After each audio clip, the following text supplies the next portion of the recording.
തമിഴ്നാട്ടിൽ വരുന്ന നിയമസഭാ തെരഞ്ഞെടുപ്പിൽ കളം പിടിക്കുമെന്ന് ആവർത്തിക്കുകയാണ് സൂപ്പർ താരം വിജയുടെ തമിഴക വെട്ടിക്കഴകം എന്ന ടി.വി.കെ. ബി.ജെ.പി. അടക്കം മറുവശത്ത് ഡി.എം.കെ എതിർക്കാൻ പുതിയ സഖ്യവുമായി ഇറങ്ങുമ്പോഴാണ് വിജയും സ്റ്റാലിനെ എതിർക്കുന്നത്. ഇനി മാസങ്ങൾ മാത്രമാണ് തെരഞ്ഞെടുപ്പിന് ബാക്കി നിൽക്കുന്നത്. പാർട്ടിയുടെ സംസ്ഥാന സമ്മേളനത്തിലടക്കം ലക്ഷക്കണക്കിന് പ്രവർത്തകരെ അണിനിരത്തിയ വിജയ് എതിരാളികളെ ഞെട്ടിച്ചിരുന്നു. ഇതിനിടെ നിയമസഭാ തെരഞ്ഞെടുപ്പിൽ മത്സരിക്കുന്ന മണ്ഡലം തീരുമാനിച്ചിരിക്കുകയാണ് വിജയ്. താരം മധുരയിൽ നിന്നും ജനവിധി തേടുമെന്നാണ് പാർട്ടി അറിയിക്കുന്നത്. വിജയിച്ചാൽ മുഖ്യമന്ത്രി എന്ന രീതിയിലായിരിക്കും പ്രചാരണമെന്ന് ടി.വി.കെ നേതാക്കൾ അറിയിച്ചിട്ടുണ്ട്. മധുര വെസ്റ്റ് നിയോജക മണ്ഡലത്തിൽ നിന്നും മത്സരിക്കാനാണ് വിജയ് ആഗ്രഹിക്കുന്നത്. വിജയ് മധുരയിൽ മത്സരിക്കുമെന്നും 1,00,000 വോട്ടിന്റെ ഭൂരിപക്ഷത്തിൽ വിജയിക്കുമെന്നും വ്യക്തമാക്കി പോസ്റ്ററുകളും പ്രത്യക്ഷപ്പെട്ടിട്ടുണ്ട്.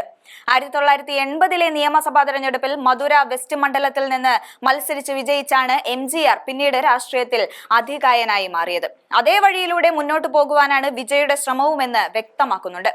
കഴിഞ്ഞ വർഷം ഡിസംബറിൽ വിക്രവാണ്ടിയിൽ നടന്ന ടി.വി.കെ സമ്മേളനത്തിൽ പാർട്ടിയുടെ നയങ്ങളും പതാകയും വിജയ് പുറത്തിറക്കിയിരുന്നു. നിലവിൽ അഭിനയിക്കുന്ന സിനിമ പൂർത്തിയാക്കിയതിനു ശേഷം മുഴുവൻ സമയവും രാഷ്ട്രീയത്തിലേക്ക് പ്രവേശിക്കാനാണ് വിജയുടെ തീരുമാനം. ജന്മദിനമായ ജൂൺ 22-ന് വിജയിൽ നിന്ന് കൂടുതൽ പ്രഖ്യാപനം ഉണ്ടാകുമെന്ന് ടി.വി.കെ നേതാക്കൾ വ്യക്തമാക്കിയിട്ടുണ്ട്.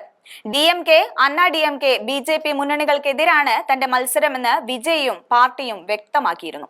അതേസമയം പ്രതീക്ഷിച്ചതിനേക്കാൾ വളരെ വേഗത്തിൽ കളം പിടിക്കാൻ സാധിച്ചതോടെ വിജയിയെ ഒപ്പം നിർത്താനുള്ള ഓട്ടത്തിലാണ് രാഷ്ട്രീയ പാർട്ടികൾ. പ്രത്യേകിച്ച് ബി.ജെ.പിയാണ് വിജയിയെ ഒപ്പം നിർത്താൻ കച്ചകെട്ടി നിൽക്കുന്നത്.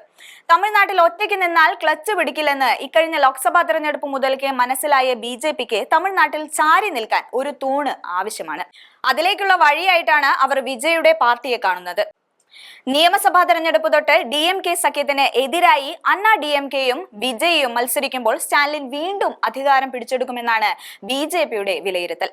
സമീപ ദിവസങ്ങളിൽ വിജയ്ക്ക് പ്രതികൂലമായ പ്രസ്താവനകൾ ബി.ജെ.പി മനഃപൂർവ്വം ഒഴിവാക്കി വിടുകയാണ്. അതേസമയം നടൻ വിജയ്ക്ക് തമിഴ്നാട് സർക്കാർ സുരക്ഷ നൽകാത്തതിനെ വിമർശിച്ച് ബി.ജെ.പി രംഗത്തെത്തുകയും ചെയ്തു. വിജയ്ക്ക് വൈ കാറ്റഗറി സുരക്ഷ അനുവദിച്ചത് ആഭ്യന്തര മന്ത്രാലയമാണെന്നും തമിഴ്നാട് സർക്കാർ എന്തുകൊണ്ട് അതിന് തയ്യാറായില്ലെന്നും ബി.ജെ.പി ചോദിക്കുന്നുണ്ട്.